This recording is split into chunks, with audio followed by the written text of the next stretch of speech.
Merci, mon cher collègue. La parole est à Madame Valérie Rabault pour le groupe La Nouvelle Gauche.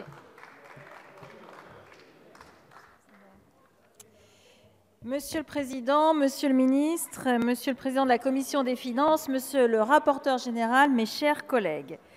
Comme plusieurs parmi nous l'ont indiqué au cours des 2 premières lectures de ce texte, c'est une procédure un peu expéditive que vous nous faites vivre, Monsieur le Ministre, et j'espère que qui dit expéditif ne dit pas approximatif.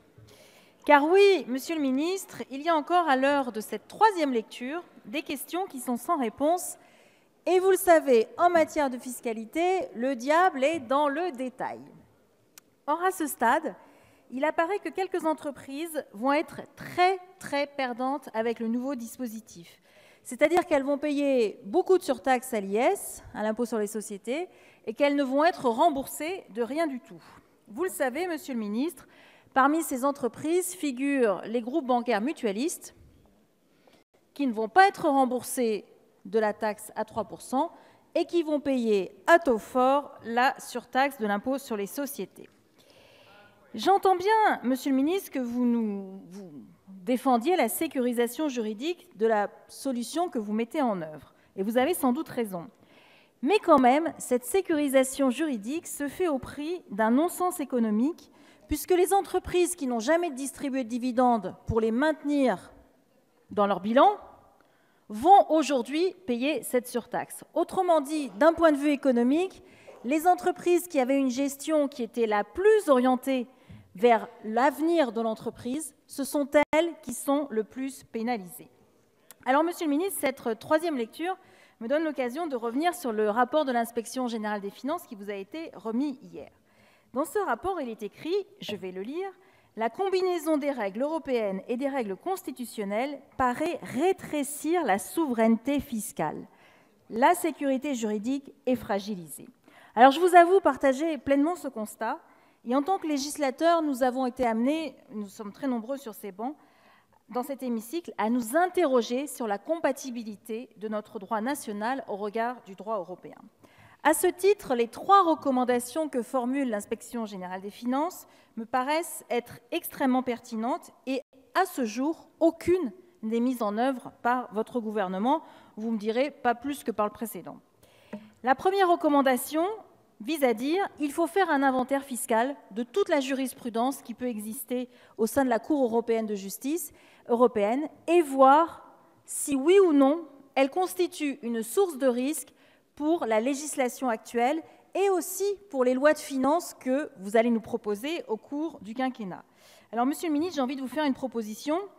Je me demande si, dans le cadre du rapport sur l'application de la loi fiscale, le RALF, qui sort en général au mois de juillet, il ne serait pas possible de rajouter une section visant à préciser les risques qui existent sur notre droit actuel au regard de la jurisprudence de la Cour européenne de justice. La 2e recommandation porte sur le caractère, et je cite, « extensif de la libre circulation des capitaux » et l'Inspection générale des finances suggère de questionner auprès de nos partenaires européens, spécialement dans le contexte de la lutte contre les paradis fiscaux, car il entraîne de fortes limitations au pouvoir d'imposer les flux financiers. Cette question, Monsieur le Ministre, est pour nous plus que cruciale. Chaque fois que nous proposons des dispositions visant à lutter contre les paradis fiscaux, nous nous voyons opposer la liberté de circulation des capitaux. Je trouve que cette recommandation, cette 2e recommandation, est pleine de bon sens politique. Il me semble en effet que c'est au pouvoir politique et à lui seul de trancher la hiérarchie des droits. Aujourd'hui, nous constatons que le droit lié à la libre circulation des capitaux l'emporte de fait sur tous les autres. Ainsi, rien ne devrait empêcher les capitaux de circuler librement, même si la finalité de cette circulation est la fraude et l'évasion fiscale, ce qui est quand même, vous l'avouerez, un comble. Alors je remercie sincèrement l'Inspection générale des finances d'avoir mis ce point en exergue et j'espère, Monsieur le Ministre, que vous en tiendrez compte pour les prochaines lois de finances. Enfin, la 3e recommandation propose de sécuriser notre système juridique, et là je vais encore la citer, en développant l'interrogation de la Commission européenne sur des projets de texte dont elle n'est pas sûre de la compatibilité avec le droit européen.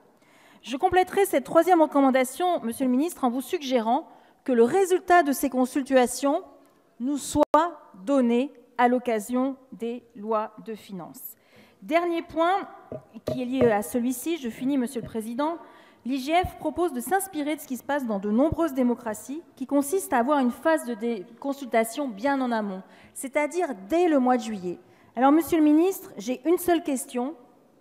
Vous engagez-vous, le gouvernement s'engage-t-il à ce que ces 3 recommandations soient mises en œuvre pour la prochaine loi de finances initiale que vous nous proposerez l'an prochain? Je vous remercie.